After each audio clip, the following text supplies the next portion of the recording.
కీర్తన పుస్తకం 97వ అధ్యాయము 5వ వచనాన్ని ఒకసారి చదువుకుందాం.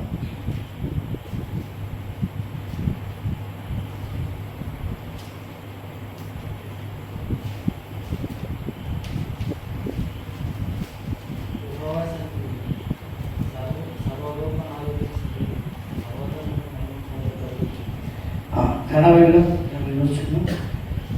కీర్తనలు 97 కీర్తనే.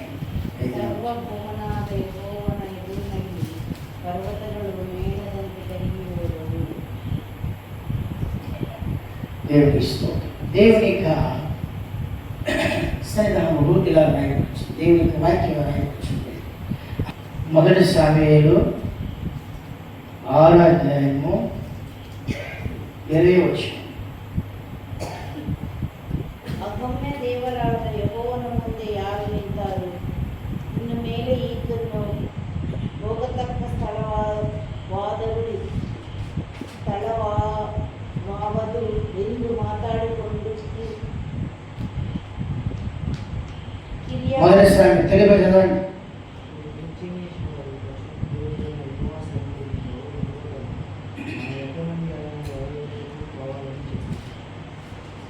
చదవమ్మా.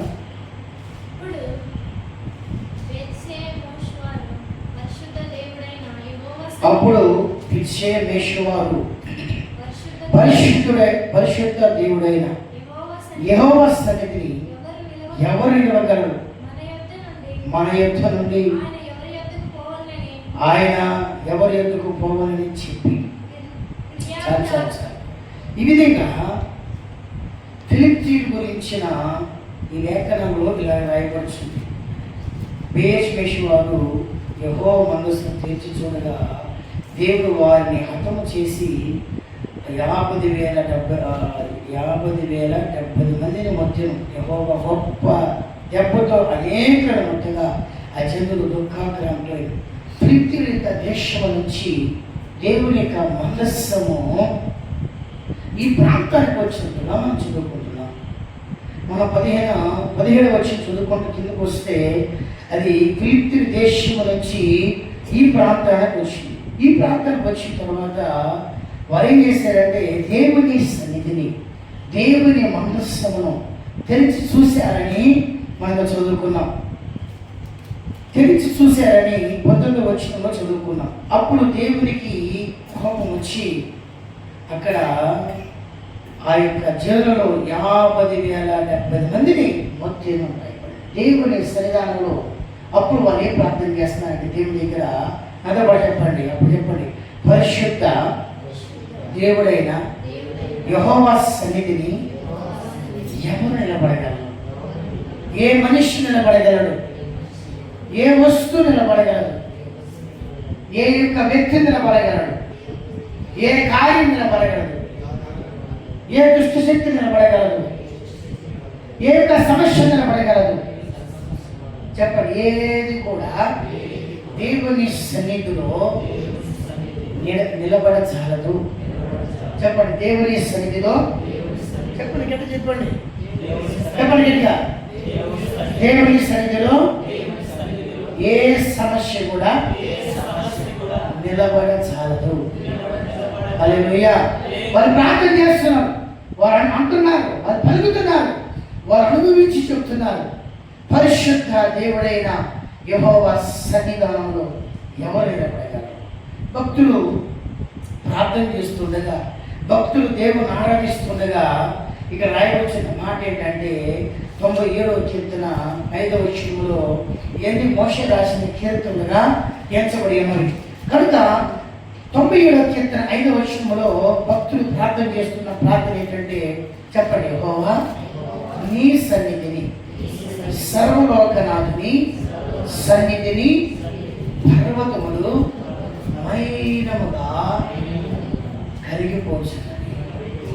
ఒక మైనపత్తి ఎలాగ కరిగిపోతుందో దేవుని సన్నిధి నీలో ఉంటే, దేవుని సన్నిధి నాలో ఉంటే, దేవుని సన్నిధానం మనలో ఉంటే ఆ పర్వతాలన్నీ పర్వతంగా కనబడుతున్న ఆ యొక్క ఆత్మ సంబంధమైన జీవితాన్ని విరోధంగా పోరాడుతున్న అవన్నీ కూడా ఏమవుతాయి? కరిగిపోతాయి. నేను చెప్పే మాట బైబిల్ వాక్యం రాయబడింది. పర్వతాలు అందుకొరకు ఎలీషా అన్నాడు, నేను ఎవరి సన్నిధానం నిలబడి ఉన్నాను అన్నాడు. ఏలియా పలికాడు, నేను ఎవరి సన్నిధానం నిలబడి ఉన్నాను అని చెప్పాడు. కనుక ఆయన సన్నిధానం భయంకరమైనది. ఆయన సన్నిధానం భయంకరమైనది. కనుక యాకోబు ఇది తెలుసుకొని ఒక మాట అన్నాడు, నీ సన్నిధానం ఎలాంటిది అన్నాడు? భయంకరమైన పలికాడు యాకోబు భక్తుడు. అది కావలసిన పుస్తకం చూసినట్లయితే ఈ స్థలము దేవుడు నివసించే స్థలము, ఆయన సన్నిధానము కనుక ఈ స్థలము భయంకరమని యాకోబు భక్తుడు పలికాడు. అయితే ఫిలిప్తు దేశం నుంచి వచ్చిన ఆ యొక్క మందస్సులను ఆ ప్రాంతం వారి దేశం వారు తెరిచి చూసిన తర్వాత వాళ్ళకి ఏం కలిగిందంటే భయం కలిగి దేవుడు వారిని మొత్తినందున వాళ్ళు ఏం చేస్తున్నారంట? వాళ్ళు ఏం చేశారు? చనిపోయారు. వాళ్ళు పలుకుతున్నారు మాట, యెహోవా సన్నిధానంలో. యెహోవా సన్నిధానం ఎవరు నిలబడ్డారు? దాని యాకోబు తన అనుభవంలో ఇలా చెప్తున్నాడు. చదవండి 17వ వచనం.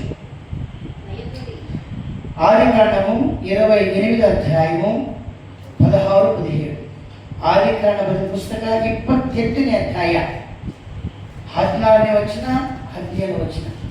యాకోబు నిద్ర తెలిసి నిశ్చయముగా యెహోవా సన్నిధానం ఈ స్థలమందు ఉన్నది, అది నాకు తెలియకే పోయాను అనుకొని భయపడి, ఈ స్థలం ఎంతో భయంకరం. చెప్పండి, ఈ స్థలం ఎంతో భయంకరం.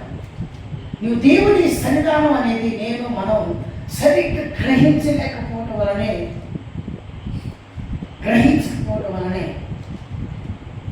నా జీవితంలో మన జీవితంలో సమస్యలకు పరిహారం దొరకకున్నది. యాకోబు కనుగొన్నాడు. ఫస్ట్ ఎవరు ಕಣದಲ್ಲಿ ಆದಿಕಾಂಡ ಪುಸ್ತಕ 28:16 ವಾಕ್ಯದಲ್ಲಿ ಹೀಗೆ ಬರೆದಿದೆ, ಯಾಕೋಬನು ನಿಜವಾಗಿ ಯೆಹೋವನ ಈ ಸ್ಥಳದಲ್ಲಿ ಇದ್ದಾನೆ, ಅದೇ ನನಗೆ ತಿಳಿದೇ ಇಲ್ಲ. చెప్పేమైనా తెలియలేదంట. నీకు తెలియలేదు, మనకు తెలియట్లేదు దేవుని సన్నిధానం ఏంటో, దేవుని సన్నిధి ఏంటో మనకు తెలియాలి. దేవుని సన్నిధానం ఎక్కడుందంట? అక్కడ ప్రార్థన చేయట్లేదు. ఎవరు చేయట్లేదు? ప్రార్థన చేయాలి. మందిరం లేదు, అడిగి కూడా ఆరాధన చేయలేదు అక్కడ. కానీ యాకోబు నిద్రించగానే, యాకోబు అక్కడ ఆగి ప్రార్థన చేయగానే, ఆగి ఒక రాయి తీసుకొని తల కింద పెట్టుకొని నిద్రపోయినప్పుడు దేవుడు అతనితో మాట్లాడుతున్నాడు. ఇదే నా సన్నిధి అని యాకోబు చూపించాడు. కనుక దేవుని సన్నిధిలో అతడు అక్కడ ఉన్నదాన్ని కనుగొని భయపడి ఏం చేశాడు? నాకు తెలియకపోయింది అని భయపడ్డాడు. ఇది దేవుడు ఉన్న స్థలం అని చెప్పి అతను భయపడి ఇది దేవుని మందిరమే కానీ వేరే కూడా కాదని చెప్పి ఆడొక స్తంభాన్ని నిలిపి దాని కొన మీద నూనె పోసి మన 18వ వచనం రాయబడింది.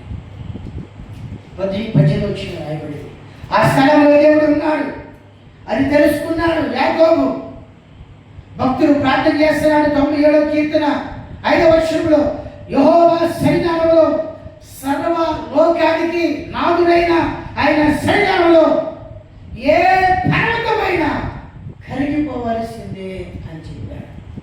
అది ఏ పర్వతమైనా సరే, అది ఎలాంటి పర్వతమైనా సరే కరిగిపోవలసిన రాయబడింది.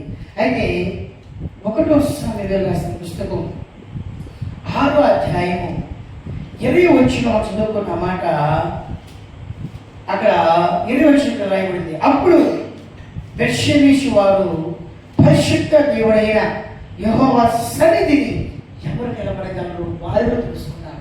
నువ్వు కూడా దేవుని సన్నిధానం ఏ విధంగా ఉంటుంది అని మనం కూడా తెలుసుకోవాలి. దేవుని సన్నిధానంలో అలా మనం తెలుసుకుంటేనే దేవుని కార్యాలు మనం జరుగుతాయి. ఈ 3 మాటలు రాసుకొని దేవుని సన్నిధిలో ఉన్న దేవుని సన్నిధానమై ఉన్న దేవుని సన్నిధి ఎలా ఉంటుందో మనం గ్రహించే నిమిత్తమై మన దేవుని దగ్గర ప్రార్థించాలి. ఆయన సన్నిధానం పర్వతాలు కరిగిపోయే సన్నిధానం. చెప్పండి, ఎవరు భయపడతాడా? ఆయన సన్నిధానం ఎలా ఉందంట? పర్వతాలు కరిగిపోయే సన్నిధానం. కనుక ఆయన సన్నిధానంలోకి వచ్చాం. హన్నా జీవితంలో ఒక పర్వతం ఎదురయ్యింది.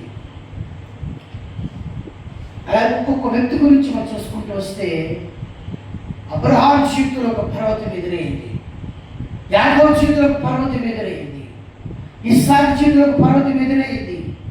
ఆ పర్వతాలన్నీ దేవుని సన్నిధానంలో ఏం చెప్పండి కరిగిపోయింది. పర్వతాలు కరగదీసే దేవుని సన్నిధానం. అందువరకు నీ సన్నిధి నుండి నన్ను త్రోసివేయమని ప్రార్థన చేశారు. ఎవరు చెప్పండి? ఎవరు ప్రార్థన చేశారు? దావీదు ప్రార్థన చేశాడు. 51వ కీర్తనలో ప్రార్థన చేశాడు, నీ సన్నిధిలో నుండి నన్ను త్రోసివేయు. అంటే దేవుని సన్నిధానంలో ఏముంటుందో, ఎలా ఉంటుందో, ఏం జరుగుతాయో ఆ దేవుని సన్నిధి ఎలాగో మనం అనుభవించవచ్చు. దేవుని సన్నిధిలో ఏ కార్యం జరుగుతాయో ఆయన తెలుసుకున్నాడు. అందుకొరకే అతను ప్రార్థన చేస్తున్నాడు. మనం రాజు నుంచి తొలగించొద్దు అని చెప్పట్లేదు, ఈ రాజ్యం అందుకు తీసివేయద్దు అని చెప్పట్లేదు, నాకు ఈ అధికారం నాలోంచి తీసివేయద్దని చెప్పట్లేదు. దాన్ని ఒకటే ప్రార్థన చేస్తున్నాడు. చెప్పండి, ఏం ప్రార్థన చేశాడమ్మా? చదవాలి.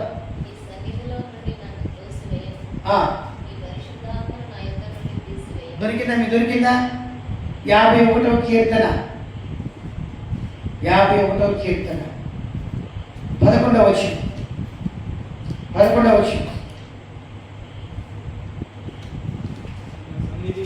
నిన్న సన్నిధి నన్ను చదవండి, తెలియదు చదవండి. చదవమ్మా, గట్టి చెప్పండి, అంత చెప్పండి. నీ సన్నిధి నుండి నన్ను త్రోసివేయకు యేసయ్యా, నీ సన్నిధిలో నన్ను నిలబెట్టు యేసయ్యా.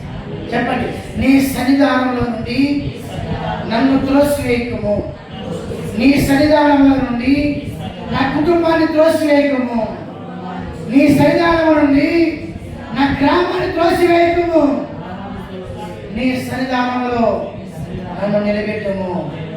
హల్లెలూయా.